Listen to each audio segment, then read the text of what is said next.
రాష్ట్రంలో సంక్షేమ పథకాలను పెద్ద ఎత్తున అమలు చేస్తూ బడుగు బలహీన వర్గాల ప్రజలకు అండగా నిలబడుతూ సంక్షేమమే ధ్యేయంగా చంద్రబాబు నాయుడు ప్రభుత్వం పనిచేస్తుందని ప్రభుత్వ ఎమ్మెల్యే కాల్వ శ్రీనివాసులు కొనియాడారు. అనంతపురం జిల్లా రాయదుర్గం పట్టణంలోని సుపరిపాలనలో తొలి అడుగు కార్యక్రమంలో భాగంగా 18వ వార్డులో ఆయన పర్యటించారు.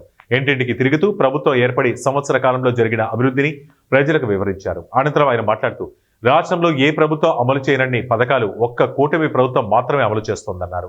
రాష్ట్రంలో అభివృద్ధి ధ్యేయంగా పనిచేస్తున్న ఏకైక ప్రభుత్వం కూటమి ప్రభుత్వం అన్నారు. ఏ ఇంటికి వెళ్లినా ప్రజలు ఆప్యాయంగా పలకరిస్తూ ప్రజలకు అందుతున్న పథకాలను వివరిస్తూ హర్షం వ్యక్తం చేస్తున్నారన్నారు. సుపరిపాలనలో తొలి అడుగు పేరుతో ఏడాది తర్వాత ప్రజల మధ్యకి వెళ్తున్నప్పుడు అన్ని వర్గాల వారిలో మంచి సానుకూలమైన స్పందన వ్యక్తమవుతా ఉంది.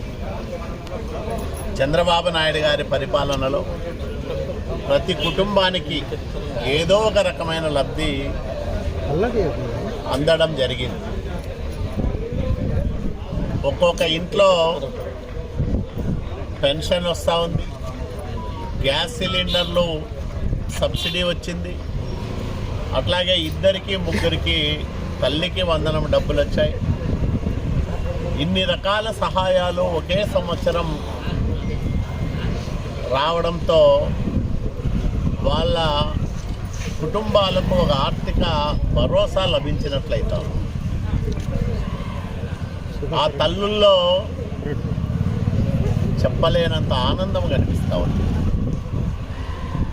ఒకేసారి ఇద్దరు ముగ్గురు పిల్లలకు తల్లికి వందనం డబ్బులు రావడం అనేది అన్ని కుటుంబాల్లోనూ ఆనందాన్ని 5 రెట్లు 6 రెట్లు పెంచిందనడంలో ఎలాంటి సందేహం లేదు.